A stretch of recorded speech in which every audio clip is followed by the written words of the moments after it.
Salam, salam sejahtera Bapak Ibu Saudaraku yang saya kasihi dalam Tuhan kita Yesus Kristus. Selamat berjumpa kembali bersama saya di channel Kabar Gembira. Dan bagaimana kabar Bapak Ibu Saudara, saudariku yang saya kasihi dalam Tuhan kita Yesus Kristus? Doa kami semoga Bapak Ibu Saudara dalam perlindungan Tuhan dan dalam keadaan sehat selalu dan diberkati Tuhan dengan berlimpah-limpah. Dan saya mengucapkan banyak terima kasih kepada Bapak Ibu Saudara yang sudah setia mendukung pelayanan kami lewat channel ini. Dan jangan lupa untuk terus mendukung kami dengan like, komen, subscribe, serta share sebanyak-banyaknya kepada teman-teman Bapak Ibu Saudara agar melalui kesaksian dan firman Tuhan lewat channel ini mereka juga dapat diberkati dan nama Tuhan dipermuliakan. Iman semakin kuat dan teguh dalam Tuhan kita Yesus Kristus. Dan pada hari ini kita akan menyaksikan bersama tayangan kami bagaimana proses si murtadin asal suku Madura Bapak Ibu Saudaraku, proses dia dari Islam menjadi Kristen, percaya Yesus sebagai Tuhan dan Juru Selamat. Dan kita tahu bahwa suku Madura adalah bukan suku yang gampang untuk menjadi pengikut Kristus. Namun inilah suku yang sangat kental. Mereka sangat luar biasa dalam menjalankan tata acara ajaran agama mereka Bapak Ibu Saudaraku yang diberkati Tuhan dan sangat luar biasa. Namun di balik itu Tuhan sedang bekerja, itu Roh Kudusnya Tuhan sedang bekerja di sana sehingga udah mulai sekarang banyak orang-orang yang sudah percaya Yesus sebagai Tuhan dan Juru Selamat. Dan salah satunya murtadin ini cukup fanatik Bapak Ibu Saudaraku yang diberkati Tuhan waktu di agama lamanya. Namun apalah daya kalau Tuhan yang sudah memilih dia, Tuhan yang sudah menetapkan dia, Tuhan yang sudah menentukan dia untuk menjadi orang Kristen, percaya Yesus sebagai Tuhan dan Juru Selamat, dan akhirnya sekarang dipakai Tuhan secara luar biasa untuk menjadi saksi Kristus yang luar biasa di mana-mana Bapak Ibu Saudaraku yang diberkati Tuhan. Jangan lama-lama, mari kita menyaksikan tayangan ini dengan penuh ucapan syukur bagaimana proses dia dari Islam jadi Kristen. Salam, selamat menyaksikannya. Selamat malam, salam, assalamualaikum, tantretan, seteja sebadan Madura, sebadan Jember, soalnya abah kaula kelahiran Jember, tapi keturunan dari Madura. Pasti tantretan kapi pasti tahu, senyaman orang Jember pasti orang Madura. Ben kaula asak apa mau kesaksian ke tantretan kapi sebadan Madura. Ngajak ke tantretan mapula berde sepada beren kaula andi nasib otaba andi iman se rosa paro hinga kaula ayo jangan cek ragu-ragu cek kebet ayolah ikuti berjalan bersama Yesus. Indah, sungguh indah berjalan bersama Yesus. Nah, gula orang Madura mau menyaksikan, mau memberi kesaksian ke orang Madura. Polana, kalau selama ini orang Madura kan disangka ada si Kristen yang Madura. Orang Madura pantik kapi. Orang Madura tahu na abujeng. Orang Madura tahu na Allah. Orang Madura tahu na Gusti Allah, Allah Pangeran. Mon ngabesoki orang Kristen pasti kafir. Salah tretan, salah. Kristen tidak kafir, Kristen tak kafir tretan ki. Selamat malam buat teman-teman semua, Bapak Ibu yang kiranya berkenan mendengarkan kesaksian saya ini. Dan kesaksian saya ini tujuan saya hanya memuliakan nama Tuhan. Dan perkenalkan, nama saya Amira. Saya latar belakang Muslim yang Muslim beneran, Muslim taat. Cuman tapi saya bukan pesantrenan, hanya kakak saya dan adik saya yang terakhir yang pesantren, tapi saya tidak.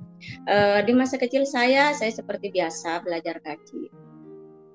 Belajar ngaji, saya hatam Al-Quran biasa berkali-kali, karena hatam Al-Quran itu emang udah kemuliaan bagi orang Muslim. Walaupun nggak ngerti apa artinya dari Al-Quran itu, yang penting mengaji, selayaknya gimana anak kecil yang mengaji. Nah, setelah itu saya udah hatam mengaji, ya ayat-ayat pendek, saya juga banyak yang hafal dulu, surat Yasin juga saya banyak yang hafal. Kemungkinan sekarang juga ayat-ayat pendek masih ada yang hafal, walaupun nggak semua hafal. Contohnya kayak surat Yasin saya hafal cuma depan-depannya aja. Nah, cerita ini saya hanya mau membuktikan kalau saya itu emang Muslim benar. Saya itu taat di masa kecil itu. Di masa kecil itu Muslim, saya Muslim benar. Saya biasa rajin sholat, biasa dididik. Bapak saya pernah ke Mekah, pernah umroh. Terus ibu saya enggak umroh. Nah, di masa belia saya di umur 15 tahun, ya namanya juga saya anak desa ya, anak desa yang sangat di pedesaan banget. Nah, saya dinikahkan di masa kecil saya di umur 15 tahun. Saya yang fanatik dinikahkan sama orang yang lebih fanatik. Nah, di masa belia saya yang sudah menikah, ya udah jelas namanya juga menikah oleh pilihan orang tua, ya otomatis lah kurang bisa mengurus suami karena emang dinikahkan ya, bukan menikah sendiri, dinikahkan hanya oleh karena paksaan. Karena waktu itu di masa SD saya kelas 6 udah dilamar. Nah, sudah 1 kali dilamar. Pas mau masuk ke SMP dilamar lagi. Jadi saya dilamar 3 kali. Setelah 2 kali tidak diterima sama orang tua, baru ketiga kali saya dilamar lagi, diancam. Kalau saya nggak diterima, saya akan ancamannya itu akan dibikin busuk. Nah, adalah mungkin Bapak Ibu kalau orang Madura pasti udah ngerti ya. Kalau apa yang mau dibikin busuk pasti menujunya kemana, pasti udah tahu. Nah, mau dibikin busuk, oke lah diterima sama orang tua. Akhirnya udahlah saya jadi bertangga, bahkan sampai saya punya anak. Di masa saya berumah tangga, saya mendapat perlakuan yang kurang baik selayaknya istri. Karena suami saya fanatik, saya tidak boleh meninggalkan sholat sekalipun. Dan suami saya masa itu ya emang sholat rajin, fanatik banget. Tidak berani meninggalkan sholat sekalipun. Bahkan bapak saya, almarhum bapak saya emang gak pernah ninggalin sholat, saking fanatiknya ya, saking asli fanatik sekali. Gak pernah ninggalin sholat. Nah, saya juga begitu, dapat suami yang lebih fanatik lagi. Nah, jadi saudara, kalau saya nggak sholat sekalipun, misalnya ya tahulah ya, orang Islam itu kalau pagi-pagi, kalau punya suami kan pagi-pagi itu harus mandi ya, harus mandi. Sementara di perkampungan saya itu kan dingin sekali ya, tahu sendiri di Jember itu kan dingin. Jadi kalau pagi-pagi saya misalnya, aduh lagi nggak sempet sholat saking dinginnya mau mandi, itu saya dihajar, saya dipukul, hanya karena nggak sholat. Saya kenapa saya ceritakan ini, saya mau mengajak saudara-saudara yang Madura, maaf ya kalau nggak semuanya Madura seperti itu, tapi kalau emang adalah yang Madura yang seperti itu, bertobatlah. Tapi kalau emang Madura yang nggak seperti itu, berbahagialah kalian. Nah, kalau saya nggak sholat sekalipun ya saudara, saya pasti dipukul hanya gara-gara nggak sholat. Nah, sesekali misalnya lagi, taulah perempuan kan halangan, dibilang halangan ini nggak percaya, jadi saya harus ya sudahlah, udah seperti itu, pokoknya meninggalkan sholat 1 kali pasti saya dipukul. Nah, setelah itu saya sudah nggak tahannya, saya tinggalkan suami saya tinggalkan karena bagi saya waktu itu, saya masih Islam, meninggalkan suami itu hal yang gampang, apalagi waktu itu saya masih anak-anak ya, umur 15 tahun sudah nikah. Nah, setelah saya meninggalkan suami, saya sering saya pergi-pergi, saya ninggalin suami, tapi dijemput lagi. Nah, terakhir saya nekat, saya kabur, saya tinggal, saya lari jadi TKI, saya jadi kerja ke Arab Saudi. Kerja ke Arab Saudi karena saya masa itu masih muda, saya mendapat sponsor, terus sponsor itu memberi pekerjaan ke saya, pekerjaan di hotel ya, pekerjaan di hotel itu, tapi saya di sana sebagai resepsionis. Resepsionis itu saya di situ ada hotel dan ada gedung pengantin, saya di situ kerja, awal pertama kerja. Tapi awalnya saya juga ya diajarin dulu, dididik dulu. Nah setelah itu sudah 2 tahun saya bekerja. Saya umroh. Nah setelah saya umroh, niat saya umroh itu kan saya mau bertobat. Karena orang bilang kalau pergi ke Mekah itu katanya di situ apapun yang diinginkan itu tercapai. Apalagi kalau udah megang Ka'bah, Hajar Aswad. Katanya kalau megang Hajar Aswad itu rasanya hatinya pengen nangis, kayak apalah rasanya katanya. Nah, tapi saudara, saya tidak menemukan itu. Saya keliling Ka'bah 7 kali, saya ketawa. Saya keliling Ka'bah 7 kali, terus saya pegang Hajar Aswad itu, saya kepengen merasakan seperti yang orang bilang. Ya mungkin karena emang udah Tuhan memilih saya, karena emang Tuhan Yesus memilih saya. Jadi pas saat saya megang Hajar Aswad itu, ya nggak ada apa-apa, saya hampa aja, saya kosong. Ya sudahlah, hampa. Yang penting saya udah merasakan umroh seperti apa umroh, ya sudah saya berjalan saya udah melakukan umroh, jadi udah tahu umroh. Tapi ternyata saya hampa, tidak menemukan apa-apa. Setelah itu saya pulang, suami saya menunggu, belum menikah. Menunggu. Setelah dia menunggu, saya nggak mau juga, tetap saya nggak mau balik lagi, gitu ya. Nah setelah itu dia berusaha mau balik lagi, saya nggak mau, terus saya balik lagi ke Arab. Saya kerja di maktab Riyadh. Saya mewakili TKI yang bermasalah. Mewakili TKI yang bermasalah itu, saya di situ ya mau dibilang ya maklum lah, ya biasalah ya, orang Arab kan emang maunya menang sendiri, maunya ya kalau kita bekerja begini nggak boleh membela TKI, harus bela orang Arab walaupun dia orang Arab yang salah. Jadi saya kerja di maktab itu, saudara. Saya di sana bisalah saya dibilang dijadikan tukang pukul. Ya, bisa dibilang dijadikan tukang pukul saya di maktab itu. Karena di sana banyak sekali TKI yang bermasalah. TKI yang bermasalah itu kadang masalahnya karena pekerjaan gak beres, saya lah yang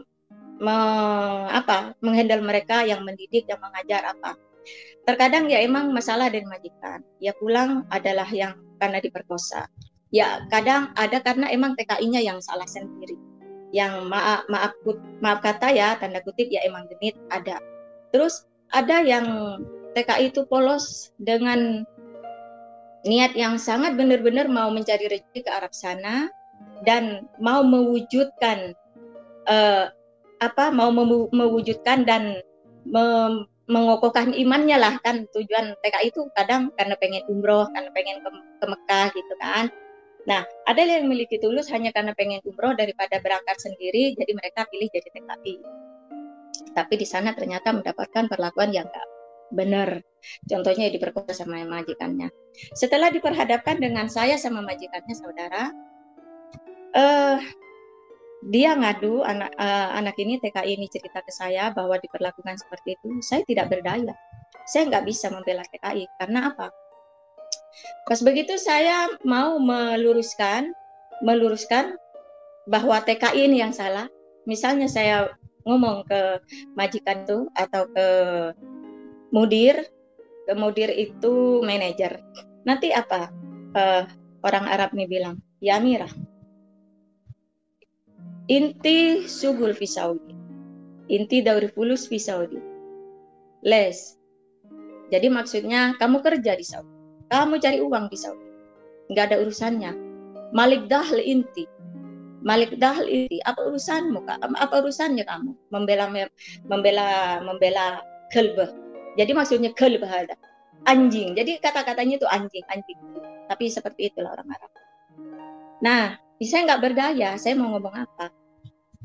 Akhirnya ya sudahlah. Terus sekali lagi datang lagi. Ada perempuan yang mungkin katanya perempuan itu nakal.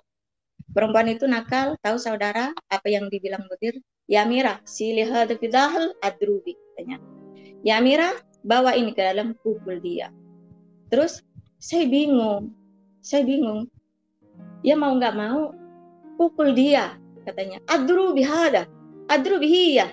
Terus ya saya bingung ya saudara. Saya sudah ditugas, saya sudah digaji. Dengan berat hati saya harus tampar dia. Karena memang pekerjaan saya masa itu harus tampar dia. Setelah itu saudara, saya balik. Setelah itu ya saya kembali lagi dipindahkan saya, bukan kembali lagi. Setelah saya bekerja sekian tahun di maktab itu, saya dipindahkan ke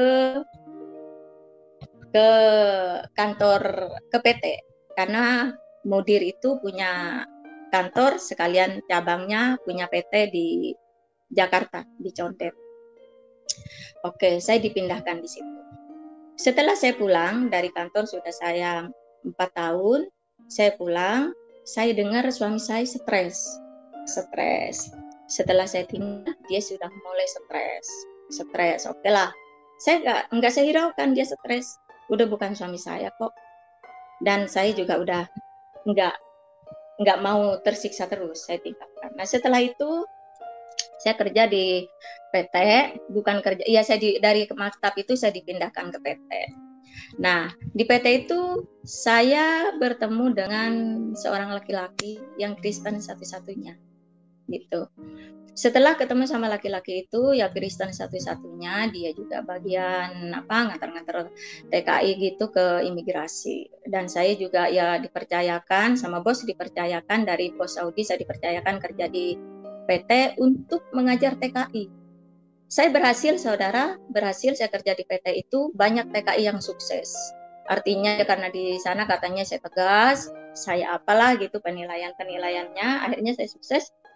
Sukses TKI itu lepas dari masalah. Jadi pada takut karena saya arahkan bahwa orang Saudi itu seperti ini. Akhirnya banyak TKI takut yang mau bikin masalah. Nah setelah itu saudara, saya nggak tahu kenapa saya dipertemukan sama laki-laki ini. Dari awalnya saya juga nggak ada niat mau menikah sama orang Kristen itu, nggak ada niat sama sekali. Kalau bukan karena jalan Tuhan Yesus, kalau bukan karena Tuhan Yesus memilih saya, Tuhan tak akan mempertemukan saya sama laki-laki itu. Karena apa? Saya udah pergi ke Arab Saudi, nggak mungkin lah saya ketemu sama orang Kristen. Saya kerja di PT yang namanya udah golongan orang-orang Islam itu, udah orang-orang Islam, nggak mungkin lah saya juga ketemu sama orang Kristen. Dan saya niatnya setelah saya selesai tugas saya kerja di maktab, saya mau kerja jadi TKI ke Amerika masa itu. Tapi saya masih ngumpulin biaya karena di tahun 1999 itu membutuhkan biaya sekitar 30 juta waktu itu mau ke Amerika, mau jadi TKI Amerika. Nah, tapi Tuhan berkata lain. Saya harus dipertemukan sama laki-laki. Dia orang Batak. Dan saya juga tadinya nggak tertarik, saudara, sama sekali. Saya sama sekali nggak tertarik. Dan dia juga nggak tertarik sama saya. Ngapain? Orang saya single parent. Pasti dia nggak tertarik. Nah, saya juga yang nggak tertarik lah. Ngapain saya nikah sama dia?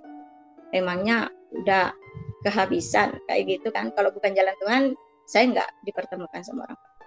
Saya nggak dipertemukan sama orang Kristen. Dan saya nggak mimpi sama sekali, saudara, mau nikah sama orang Kristen tuh nggak mimpi sama sekali. Tujuan saya itu, kalau bapak saya pengennya saya itu, karena saya sudah umroh, sudah berkali-kali ke Arab, bapak saya pengen saya itu menikah sama ustadz. Bapak saya bilang, kalau bisa kawin sama ustadz. Tapi ya itu kembali lagi, Tuhan berkata lain. Karena kemurahan Tuhan. Karena emang Tuhan sudah memilih saya. Bahwa Tuhan mau jadikan saya itu umat pilihannya. Walaupun saya jungkir balik, mau benar-benar mengakui Yesus sebagai Tuhan.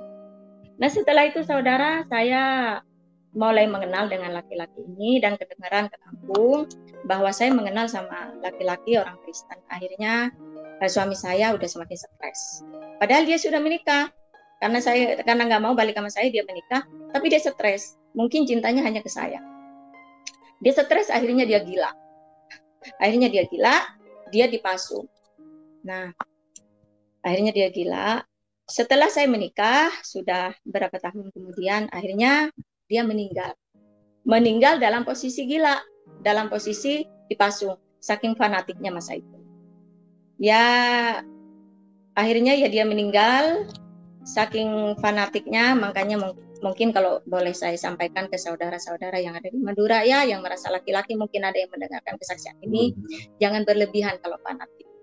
Jangan berlebihan, jangan sampai mukulin istri. Jangan terlalu gampang, mukul istri itu nggak dosa. Nah, seperti masa itu saya emang suami saya waktu itu bilang mukul istri itu nggak dosa. Mukul istri itu nggak dosa. Ya sudah, emang nggak dosa, emang seperti itu ajarannya, saya mau apa. Tapi kalau istri melawan suami dosa, bakal masuk ke neraka. Nah, kembali lagi ceritanya dulu saudara, sewaktu saya menjadi istri selalu saya dihakimi bahwa saya mati bakal masuk neraka kalau saya nggak patuh sama dia.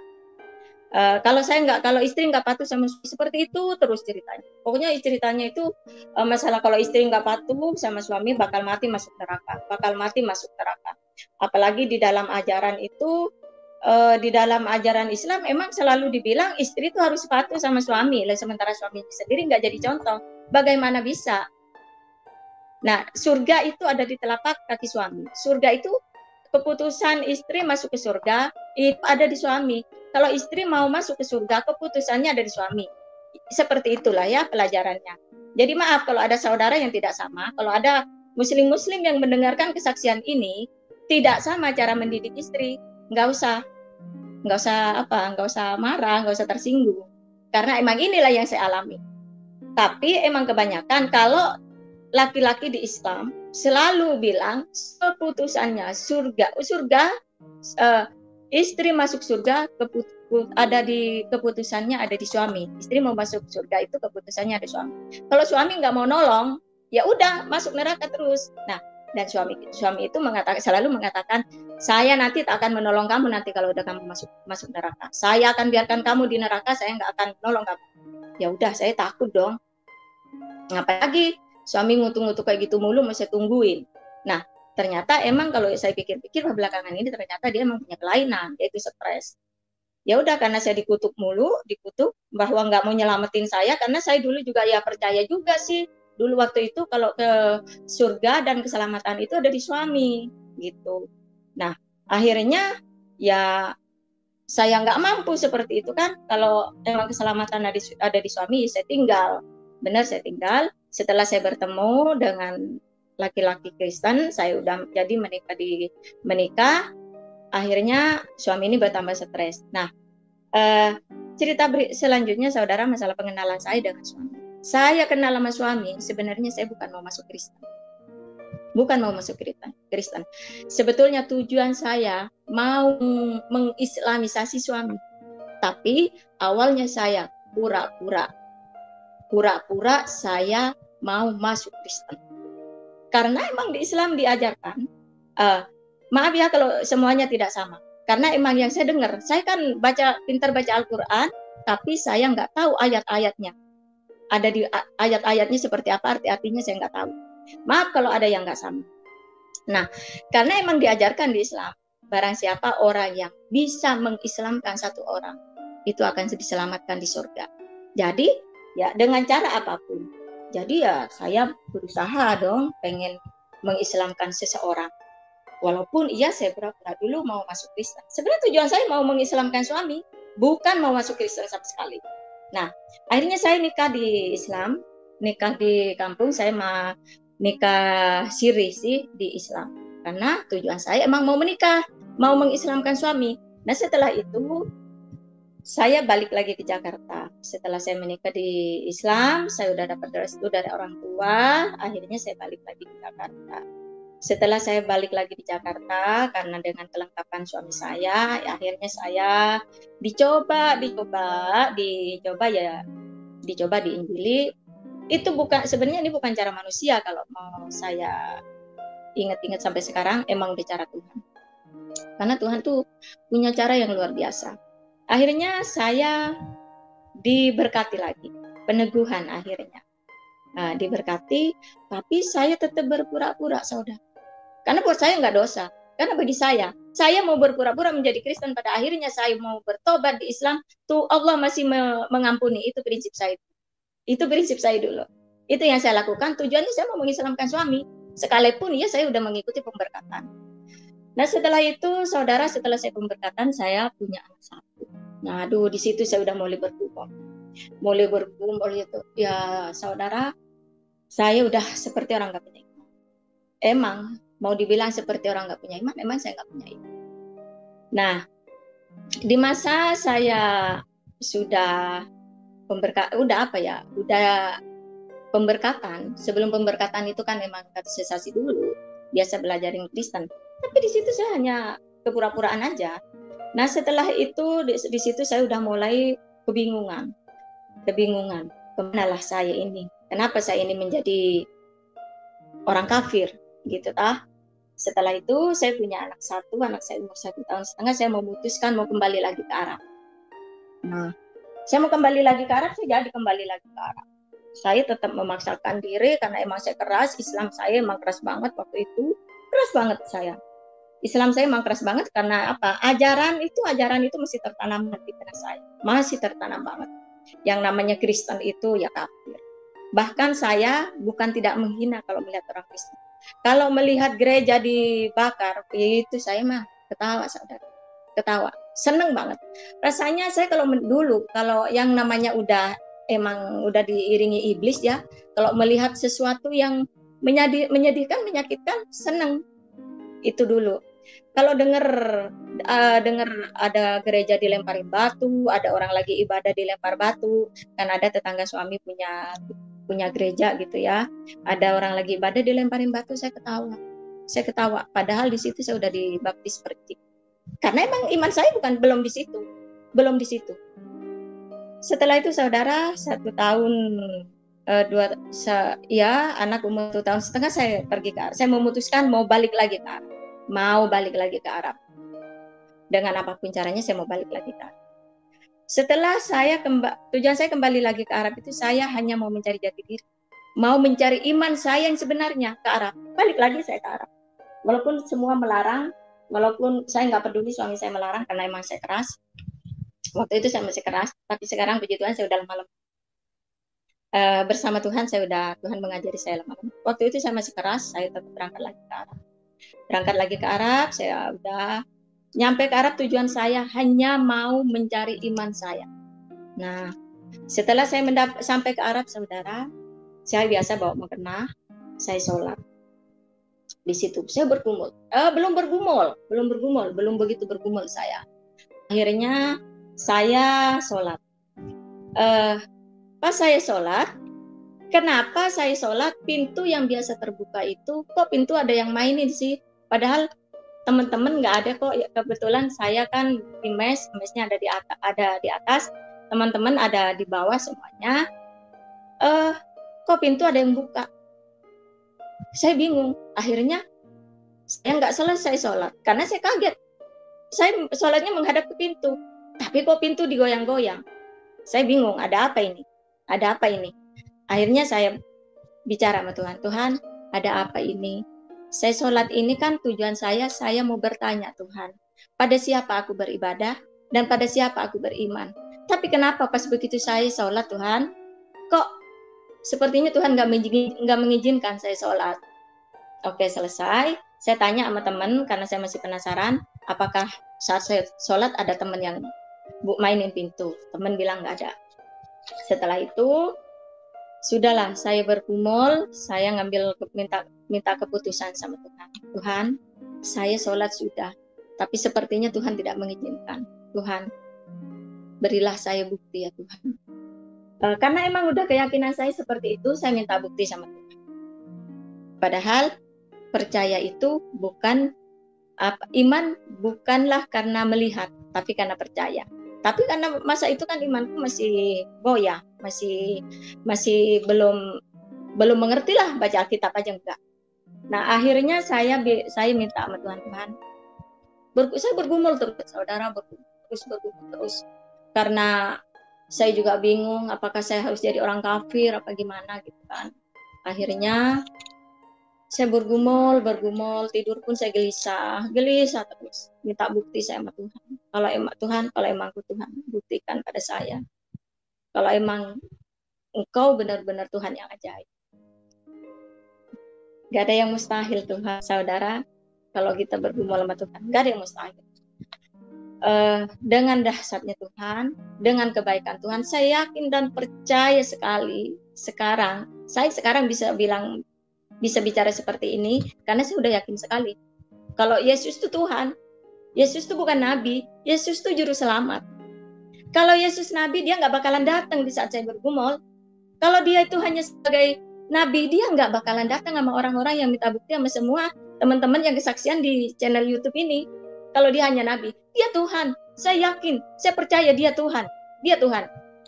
Kenapa? Saya percaya sekali dia Tuhan. Dia datang, saudara. Di saat saya tidur ke kanan, ke kiri, pikiran saya yang kacau balau, pikiran saya nggak tahu kemana arahnya. Saya, udah nggak tahu lah. Akhirnya saya kalau mau dibilang tidur, ya nggak tidur. Kalau mau dibilang melek, saya nggak melek. Ya gimana sih? Mungkin saudara pernah merasakan punya pikiran kacau balau, pusing lungsing apa segala macam, pikiran kemana-mana. Pasti saudara juga merasakan mau dibilang tidur dan nggak tidur, melek ya nggak melek. Akhirnya ada sosok saudara. Waktu itu saya belum percaya kalau itu bakalan Tuhan Yesus. Ada sosok, dia datang, dia mengulurkan tangan, dia berjubah putih dan mengulurkan tangan. Dia tidak menampakkan wajahnya, karena saya emang nggak cari wajah itu. Akhirnya dia ulurkan tangannya, dia kasih tangannya itu. Saya terbangun saudara. Saya terbangun dan saya langsung bangun, saya langsung berdoa. Tuhan, apakah iya benar ini Tuhan Yesus? Saya mesti bertanya Tuhan, saudara, karena saya emang susah mau percaya itu susah banget mau percaya sama Tuhan, susah. Mau percaya Yesus sebagai Tuhan itu memang susah banget waktu itu. Masih bertanya-tanya, terus masih berdoa, tapi saya mesti bertanya, apakah dia Tuhan atau dia malaikat?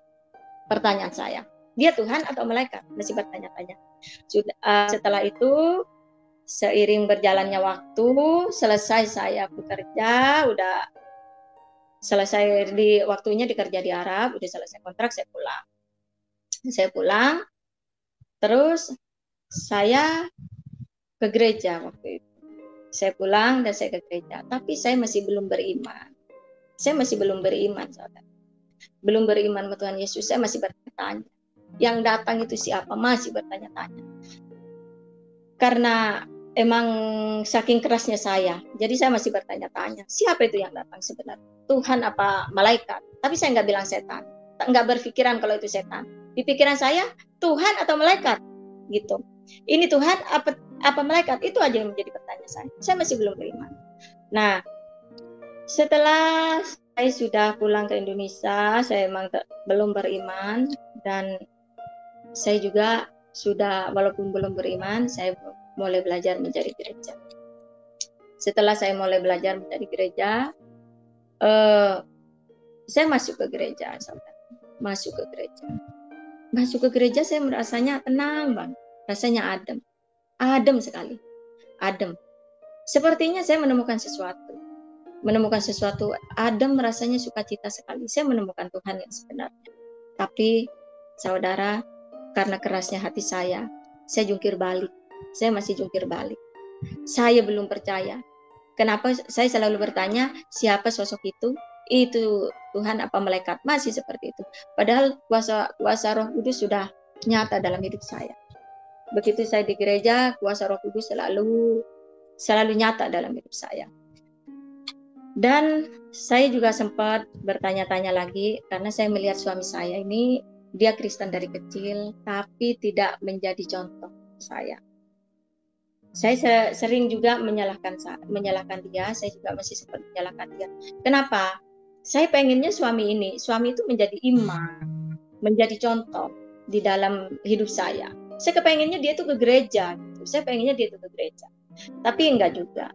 Akhirnya ya sudahlah. Karena emang kuasa Roh Kudus itu emang udah bekerja dalam hidup saya, akhirnya saya ke gereja. Akhirnya suami saya ikutan juga ke gereja. Sebenarnya awalnya suami saya nggak mau gereja, saya juga nggak tahu kenapa. Saya juga bingung kenapa kebanyakan, maaf ya saudara kalau nggak semua orang Kristen, kenapa kebanyakan orang Kristen yang dari kecil ini agak susah gitu. Gak hanya percaya Tuhan, tapi ke gereja itu kayaknya dianggap sepele. Tapi nggak ada yang mustahil sekarang. Sekarang suami saya taat banget ke gereja, rajin baca Alkitab. Kalau dulu mau boro-boro, mau baca Alkitab, boro-boro mau jadi imam saya, boro-boro mau jadi contoh. Justru saya dulu lah yang berjalan. Nah setelah saya berjalan di gereja, saya udah masuk nih ke gereja, iman udah mulai menggebu-gebu, sudah menggebu-gebu sekali, sudah ikut komsel, sudah ikutin semua kegiatan, udah banyak yang saya ikuti kegiatan gereja. Saya ketemu sama temen orang Surabaya yang nasibnya sama kayak saya. Dia kawin sama Chinese, terus dia ngobrol, saya tanya, kamu ibadahnya di mana? Agamanya apa? Dia jawabannya tahu nggak saudara? Dia bilangnya kafir. Kenapa bisa kafir? Ketawa-ketawa. Kenapa bisa kafir? Iya, saya masuk Kristen, tapi sekarang saya nggak Kristen, nggak Islam. Kenapa begitu? Iya, karena sama saudara disuruh balik lagi. Halo, Kak Lesti, semoga Kak Lesti bisa menyaksikan kesaksian saya, Kak. Ini saya sekarang sudah asli menjadi pengikut Yesus. Namanya Lesti, orang Surabaya.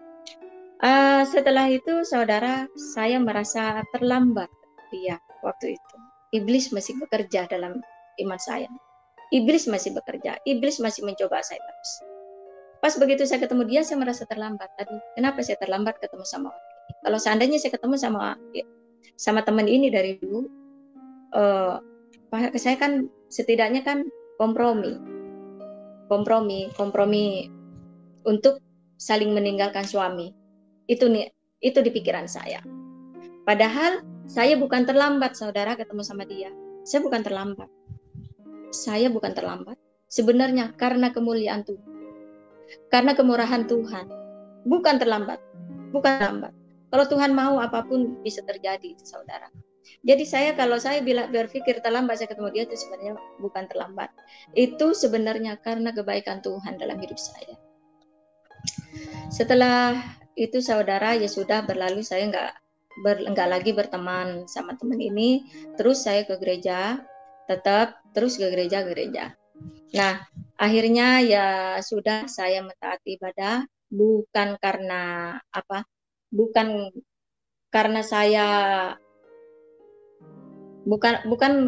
saya udah mencoba-coba lagi, tapi saya taat ibadah itu karena kemurahan Tuhan, dan saya terus beribadah. Saya juga mendapatkan kemuliaan Tuhan, ya saudara. Di saat saya beribadah itu, saya nggak tahu di saya di gereja itu kenapa air mata ini selalu bercucuran gitu, ya itulah sebenarnya karena kemurahan Tuhan, karena kuasa Roh Kudus yang bekerja dalam hidup saya, karena kuasa Roh Kudus sebenarnya, saudara. Setiap di gereja itu saya selalu bercucuran air mata. Nah, setelah itu saya bekerja dalam maksudnya saya meyakini, saya terus menemukan kuasa Roh Kudus, menemukan kuasa Roh Kudus yang luar biasa. Setiap saya gereja itu saya merasakan nyaman sekali. Saya menemukan ketenangan di gereja itu. Saya kalau masuk ke gereja itu rasanya saya nggak kepengen pulang. Saya nggak kepengen pulang. Rasanya ibadah 2 jam itu rasanya kurang. Saking menggebu-gebunya mengenal kuasa Tuhan itu. Ya, setelah itu ya saudara, setelah saya menemukan Tuhan Yesus itu, emang saya seperti menemukan kebahagiaan saya yang tak terduga. Di situ saya udah mulai melekat mengenal Tuhan Yesus.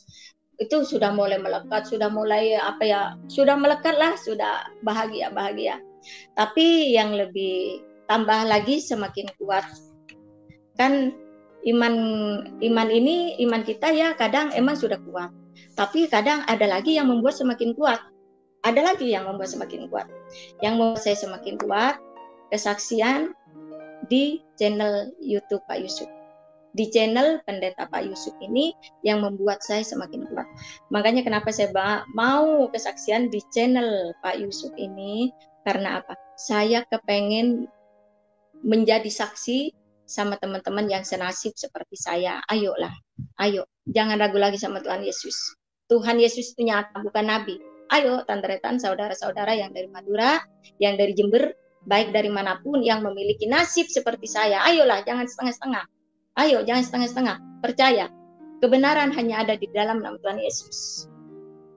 Dulu waktu kita ngaji, semua seisi Al-Quran kita baca semua berkali-kali, hatam kita nggak pernah tahu apa itu artinya. Kita hanya tahu hanya katanya. Coba bayangkan, kita di Islam diajarin di Islam.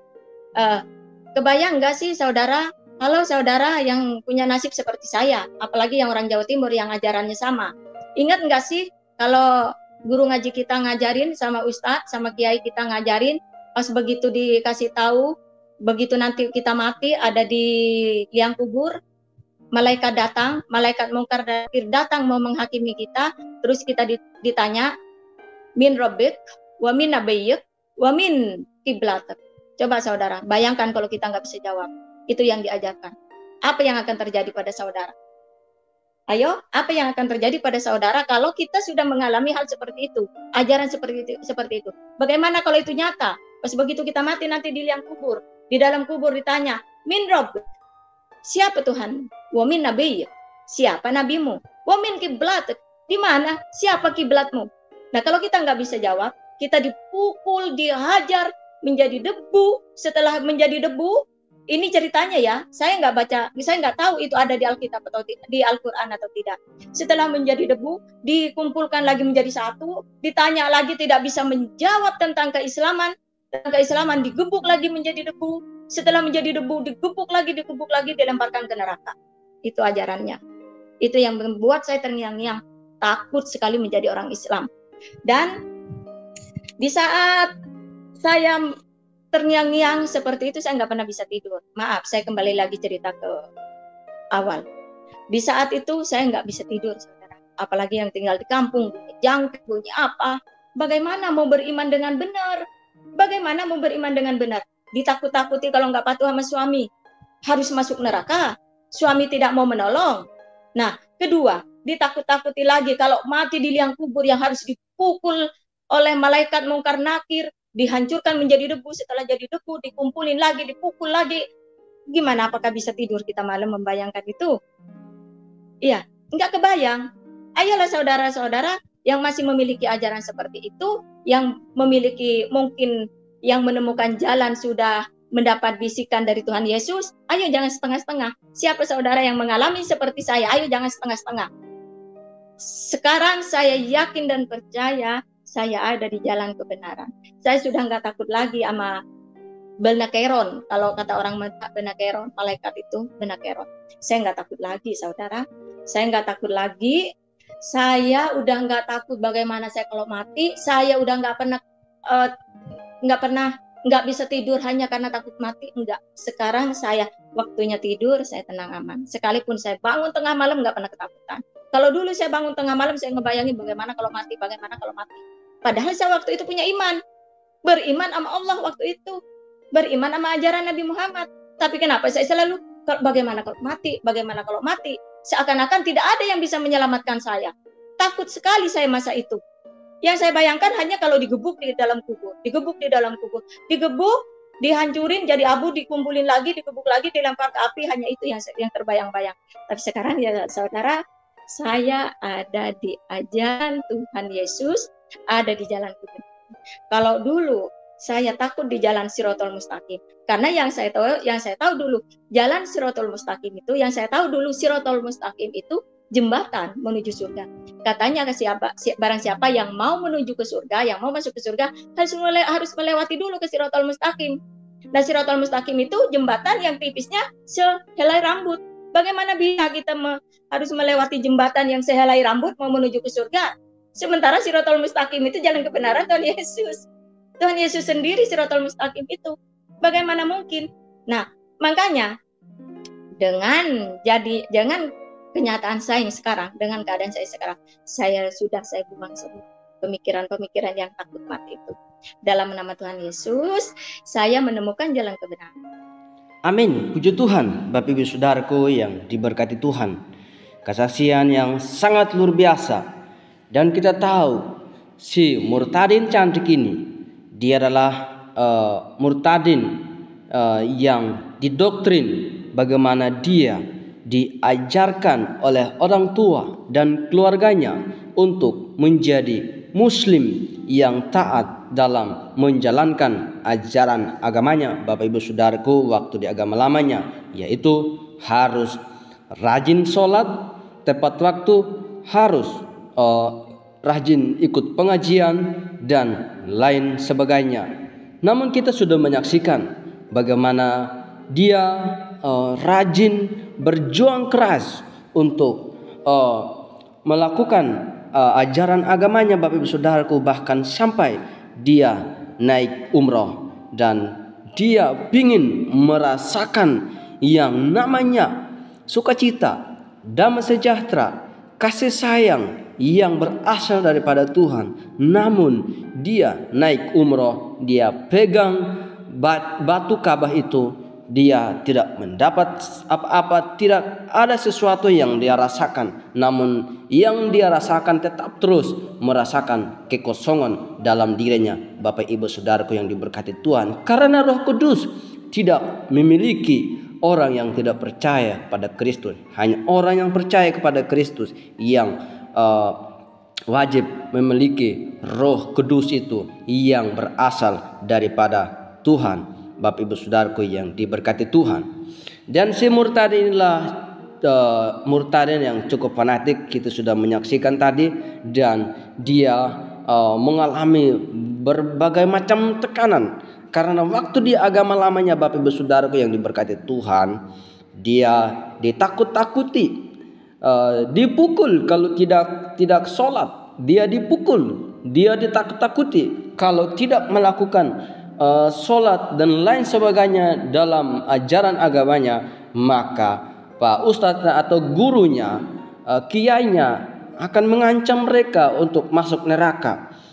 Mereka takut-takuti. Jadi akhirnya dia berjuang keras untuk terus memenuhi syarat tata ibadahnya, Bapak Ibu Saudaraku.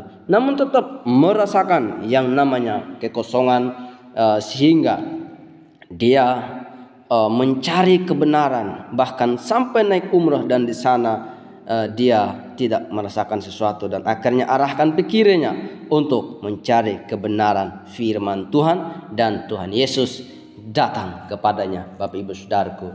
Dan luar biasa kesaksian seorang Murtadin suku Madura, Bapak Ibu Saudaraku yang diberkati Tuhan.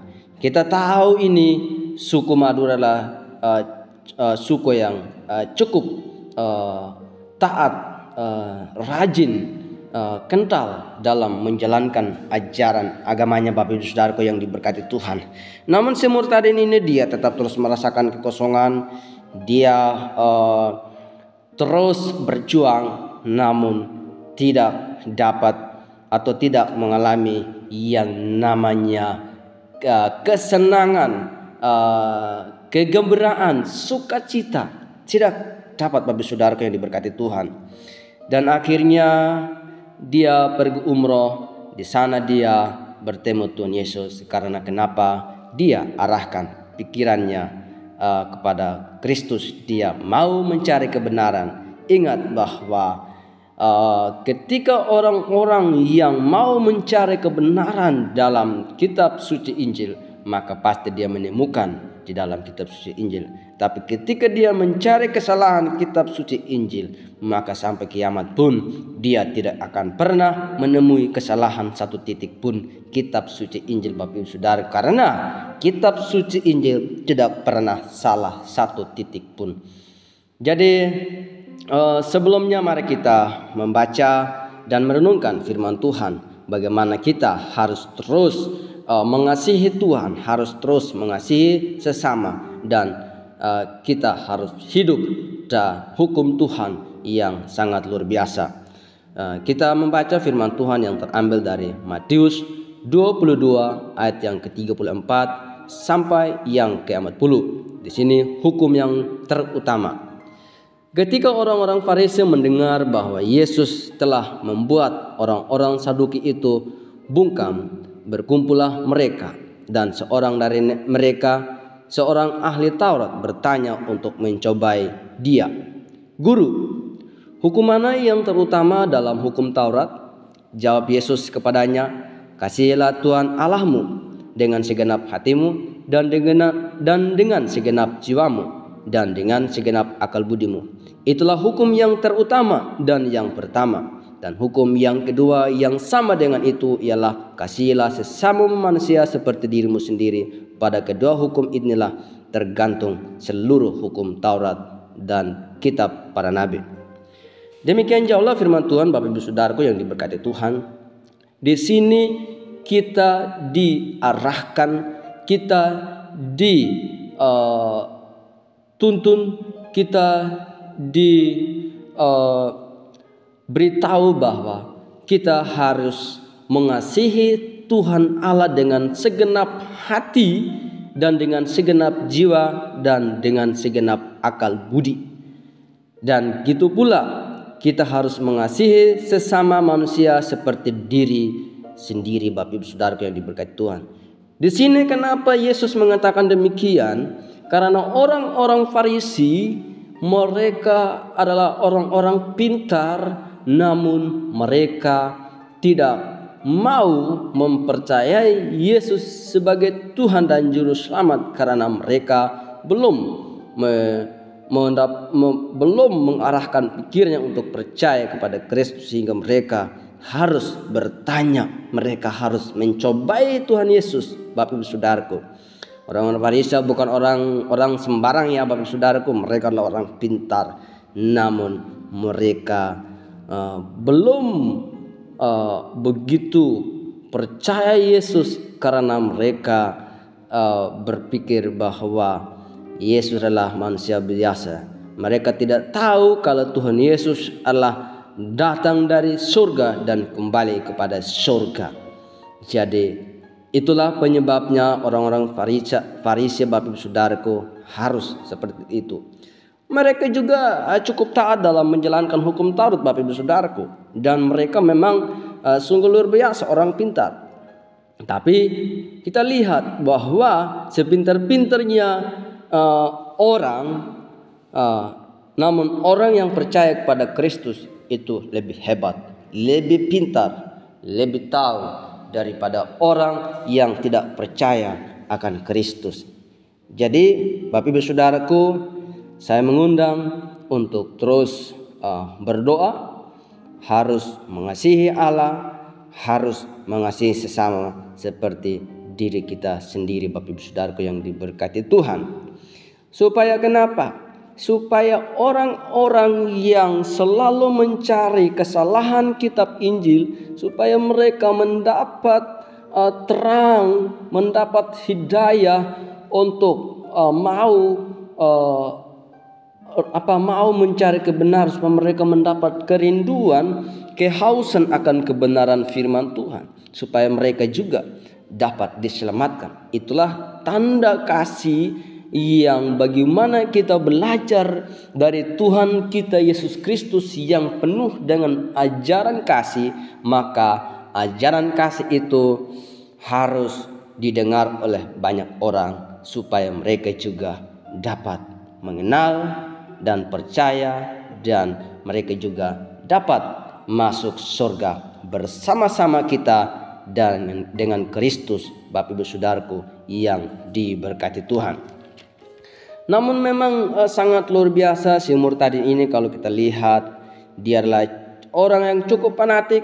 Dia adalah orang yang memang sangat luar biasa ketika dia mau percaya Kristus. Dia siap menerima konsekuensinya. Dia siap. Bahkan dia naik turun Bapak Saudaraku. Dia masih bimbang, masih bingung percaya atau tidak, dan akhirnya Roh Kudus tetap terus bekerja. Dan saya tahu ini karena dukungan doa dari Bapak Ibu Saudara juga, sehingga semakin hari semakin banyak orang yang datang kepada Kristus untuk percaya Dia sebagai Tuhan dan Juru Selamat, dan nama Tuhan dipermuliakan. Bapak Ibu Saudaraku yang diberkati Tuhan, jangan lupa untuk terus kita membaca dan merenungkan firman, dan terus kita memberitakan kasih Kristus kepada mereka. Itulah tugas saya dan Bapak Ibu Saudara. Tugas kita semua yang percaya kepada Kristus, menyampaikan kabar yang sangat penting, menyampaikan kasih Kristus yang sangat luar biasa yang sudah kita alami. Kita harus menyampaikan sebagai tugas kita, Bapak Ibu Saudaraku. Entah orang itu percaya atau tidak, tugas kita hanya memberitakan. Yang membuat orang percaya kepada Kristus adalah Roh Kudus. Tuhanlah yang membuat orang percaya dan mengenal siapa Yesus yang sebenarnya, Bapak Ibu Saudaraku yang diberkati Tuhan. Karena firman Tuhan mengatakan bahwa tidak ada seorang pun yang datang kepada Bapa kalau tidak ditarik oleh Bapa yang mengutus aku. Jadi itu perkataan Kristus.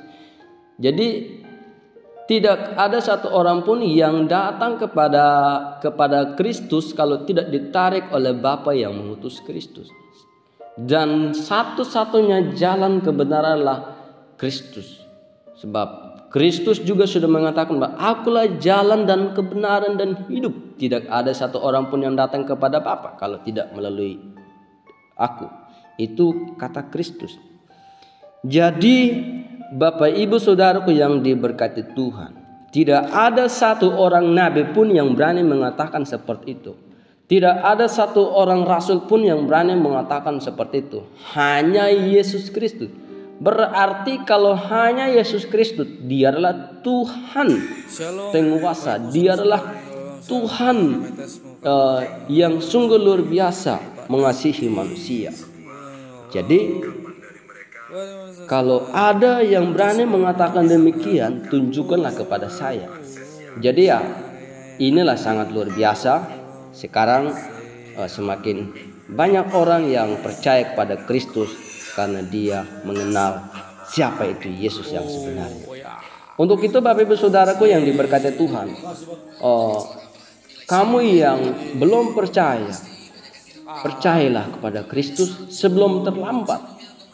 Karena tanpa Kristus kamu tidak akan bisa berbuat apa-apa. Hanya melalui Kristus kamu mendapat sukacita, damai sejahtera, ketenangan, dan hidup yang kekal. Itu Kristus menjamin yang pasti. Jangan seperti murtadin tadi yang diceritakan bahwa berjuang keras, dan karena kenapa juga kalau dia tidak melakukan sholat dan lain sebagainya akan kena pukul. Kalau di ajaran kekristenan tidak ada seperti itu. Tidak ada harus dipukul kalau dia tidak ikut ibadah. Namun itulah sebabnya ajaran Tuhan kita yang penuh dengan kasih, sangat lembut, Bapak Ibu Saudaraku yang diberkati Tuhan. Dan mungkin sampai di sini tayangan kami, dan sampai ketemu di video berikutnya, dan semoga kesaksian dan firman Tuhan ini dapat memberkati Bapak Ibu Saudara. Tuhan Yesus memberkati kita semua.